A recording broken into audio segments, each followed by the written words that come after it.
నమస్తే. శ్రీ గురుభ్యో నమః. శ్రీమాత్రే నమః. ఆదిత్యాయ చ సోమాయ మంగళాయ బుధాయ చ గురు శుక్ర శనిభ్యే రాహవే కేతవే నమః. జూలై 13, 2024 నుండి ఆగస్ట్ 15 వరకు ఖగోళంలో ఓ ప్రత్యేకమైనటువంటి మార్పు కనిపిస్తుంది. ఈ మార్పు ఒక యోగం. ఆ యోగం ఏమిటి అంటే, కొన్నిసార్లు గ్రహాలు మనకు యోగించేవిగా, కొన్ని యోగించినవిగా ఉంటాయి. జన్మకుండలిలో సహజ సిద్ధంగానే కొన్ని కలయికలు, కొన్ని చూపులు, కొన్నింటి వల్ల మనకు ప్రత్యేకమైనటువంటి యోగాలు కనిపిస్తూ ఉంటాయి. అదేవిధంగా మనకు గ్రహచార అనేటువంటి మార్పు వల్ల, గోచారం వల్ల, గ్రహాలు తిరుగుతూ ఉన్నప్పుడు కొన్ని కలయికల వల్ల కొన్ని యోగాలు అనేవి ఏర్పడతాయి. ఆ విధంగా మనకు ప్రస్తుతం వృషభ రాశిలో ఉన్నటువంటి గురువు ఇప్పటికే ఉపస్థితిలో ఉంటే, మరి కుజుడు తన యొక్క మార్పు వల్ల గురువుతో కలుస్తున్నాడు.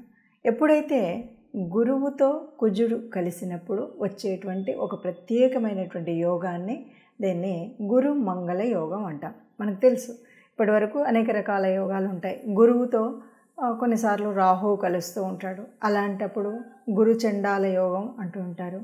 అలాగే చంద్రుడు కలుస్తూ ఉన్నప్పుడు గజకేసరి యోగం అంటాం. అదేవిధంగా ఇక్కడ కుజుడు అంటే మంగళుడు అనేటువంటి నామం ఉంది కాబట్టి ఇది గురుమంగళ యోగం అవుతుంది. గురుమంగళ యోగం ఎప్పుడు కూడా ఎవరికైనా సరే మంచిని ఇస్తుంది. ఇప్పుడు సహజంగా మనం చూడాలంటే కొన్ని కారకత్వాలు మనకు తెలిసి ఉండాలి. కారకత్వాల్లో కనుక చూస్తే కుజుడు అంటే ధైర్యం, సాహసం, భూమి, గృహ సంబంధమైనటువంటి విషయాల్లో మనకు యోగించినప్పుడు మంచి చేయడం, యోగించినప్పుడు కొంత అటు ఇటుగా ఉండడం అనేటువంటిది సహజంగా అందరికీ తెలిసినటువంటి ఒక కారకత్వం. మరి గురువు ఏ రాశిలో ఉంటే ఆ రాశి యొక్క కారకత్వాన్ని పెంపొందింపచేయడం ఆయన సహజ లక్షణం. అంతేకాదు, గురువు అంటే అంటే పాపాలతో కూడి ఉన్నటువంటి జాతకంలోనైనా ఆ రాశిలో గురువు ఉన్నట్టయితే ఇవన్నీ వెళ్ళిపోతాయి అంటారు. అంటే గురువు మూలంగా మనకు ఆ పుణ్యాలు తేవడం, గురు దృష్టి ఉంటే చాలు, గురు యుతి ఉంటే చాలు అన్నది మనకు జ్యోతిష శాస్త్రం చెప్పేటువంటిది. మరి అలాంటప్పుడు గురువుతో కుజుడు కలయడం వల్ల, ఆ కలయిక వల్ల ఇది గురు మంగళ యోగం అంటారు.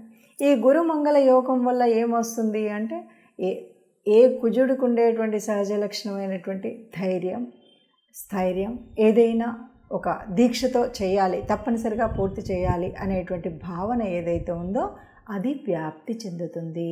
అలాగే గురువు అంటే తెలివితో చేసేటువంటి పని. గురువు అంటేనే గురుతత్వం అంతా కూడా ఒక మార్గదర్శనం చేయడం, తెలివిగా చేయడం, ఇవన్నీ ఉంటాయి.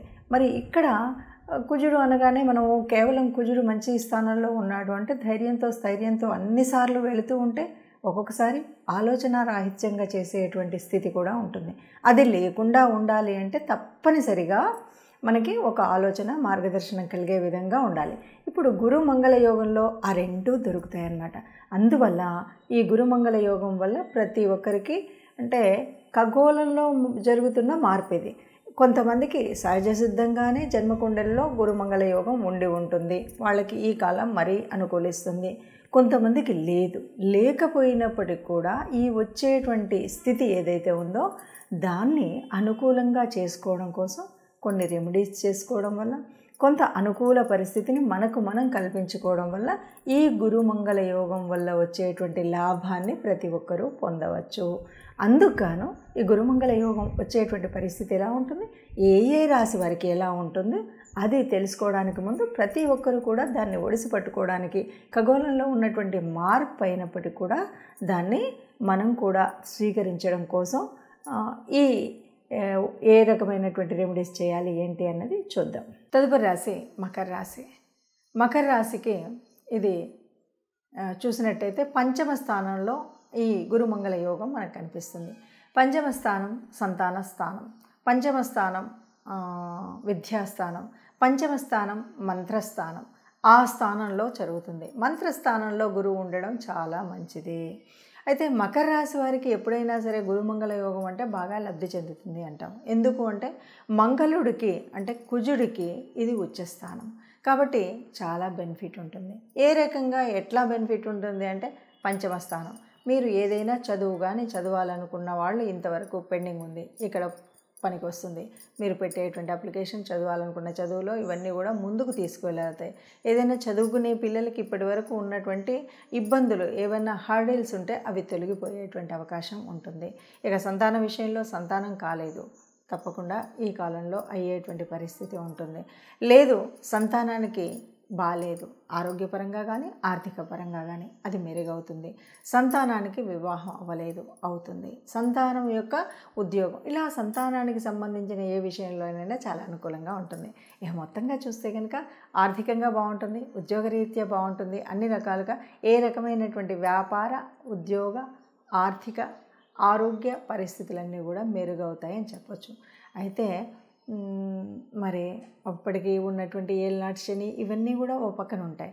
ఏది ఏమైనా పంచమ స్థానం అనగానే సంతాన స్థానం, మంత్రస్థానం, గురుస్థానం కాబట్టి ఇంతవరకు మనం పొందాలనుకున్న మంత్రసిద్ధి కానీ, లేకపోతే సంతానానికి ఉన్నటువంటి అనారోగ్యం కానీ, లేకపోతే సంతానం యొక్క ఆర్థిక స్థితి కానీ, సంతాన వివాహం కానీ ఇవన్నీ కూడా సమకూరేటువంటి పరిస్థితి మకర రాశి వారికి ఈ కాలంలో కనిపిస్తుంది. ఇప్పటివరకు మనం రాసుల్లో ఒక్కొక్క దాంట్లో ఎట్లా ఉంటుంది అని మనం అనుకున్నాం. ఇప్పుడు ఈ రాసుల్లో ముఖ్యంగా ఈ ఫలితాన్ని మనం ఖగోళంలో ఉన్నటువంటి పరిస్థితులు, మార్పును మనం స్వీకరించాలి. నిజంగా ఎవరెవరికి ఇది లాభం అవుతుందంటే కొన్ని రాశులకు ప్రత్యేకించి బాగా లాభం అవుతుంది. ఎవరికి అంటే కుజుడి యొక్క స్వస్థానాలు. కుజుడి యొక్క స్వస్థానం అంటే మేషం, వృశ్చికం. అది కాదు అంటే వాటి యొక్క ఉచ్చ స్థానాలు కూడా ఉపయోగపడతాయి. అంటే కర్కాటకం ఏదైతే ఉందో గురువుకి ఉచ్చస్థానం. అలాగే మకర రాశి ఉంది, మకర రాశి మరి కుజుడికి ఉచ్చస్థానం. ఈ స్థానాల్లో ఉన్నటువంటి వారికి ఒక రకంగా ఉపయోగపడేటువంటి స్థితే.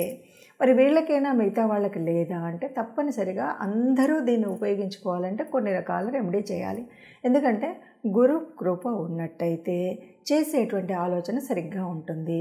గురు కృప కలగాలి అంటే మనం తప్పనిసరిగా మనం చూస్తూ ఉంటాం. కొంతమంది ఏ రకమైన పనులనైనా చాలా అవలీలగా చేయగలుగుతామనే నమ్మకంతో ముందుకు వెళ్ళగలుగుతారు, కానీ కొన్నిసార్లు తప్పటడుగు వేయడం అనేటువంటిది జరుగుతుంది. కారణం అప్పుడు అంటూ ఉంటారు, తొందరపాటు వల్ల అయింది, కొద్దిగా ఆలోచించుంటే బాగుండేదని.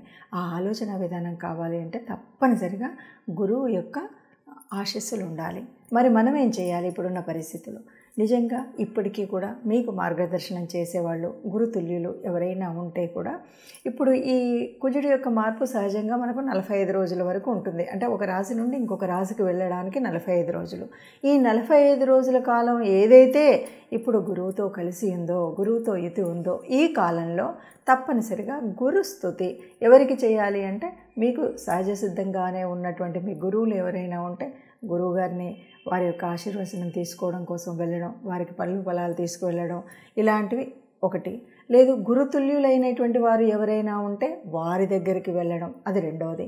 ఇవి రెండు కాదు అంటే తప్పనిసరిగా గురు తత్వం కలిగినటువంటి దేవతలు, దక్షిణామూర్తి మనందరికీ తెలిసినటువంటి వాళ్ళే, రాఘవేంద్ర స్వామి, ఇలాంటి గురుతుల్యుల యొక్క దేవతా స్వరూపాలు ఏవైతే ఉన్నాయో అంటే అనేక రకాలుగా మార్గదర్శనం చేసినటువంటి గురువులు, ఈ మార్గదర్శనం చేసినటువంటి ఆ దేవతలకి ఆ సమయంలో ముఖ్యంగా విశేషించి గురువారం రోజు మీరు ఆ దేవాలయానికి వెళ్ళడం. లేదు ఇవేవి నా వల్ల కాలేదు, నేను దేవాలయానికి వెళ్ళలేకపోయాను అంటే వీలైనప్పుడు ఈ 45 రోజుల్లో గోశాలకు వెళ్ళండి, గోగ్రాసం తినిపించండి. గురు సంబంధం, ఎందుకంటే ఒక గోమాతలో మనకు సర్వదేవతా నిలయమైనటువంటి గోమాత కనుక ఆ అమ్మకు తినిపించినట్టయితే మనకు గురువుల యొక్క ఆశీస్సులు లభిస్తాయి. లేదు అంటే గురుతుల్యులైన వారు ఎవరైనా పెద్దవాళ్ళు ఉంటే వాళ్ళకి కావాల్సిన సేవ చేయండి. ఇవి ఏవి కూడా కాలేదు, ఒక్కరోజు వీలైందంటే దేవాలయానికి వెళ్ళి సేవ చేయండి. మొత్తంగా గురువుల యొక్క ఆశీర్వచనం కనుక ఉంటే ఈ తప్పనిసరిగా ఈ మారుతున్న ఈ 45 రోజుల కాలంలో మనం పొందవలసినటువంటి ఈ గురు మంగళ యోగాన్ని పొందుతారు. అందరూ ఆ యోగాన్ని పొందాలని ఆశిద్దాం. అందరూ సుఖంగా ఉండాలి, అందులో మనం ఉండాలి. సర్వే జనా సుఖినో భవంతు.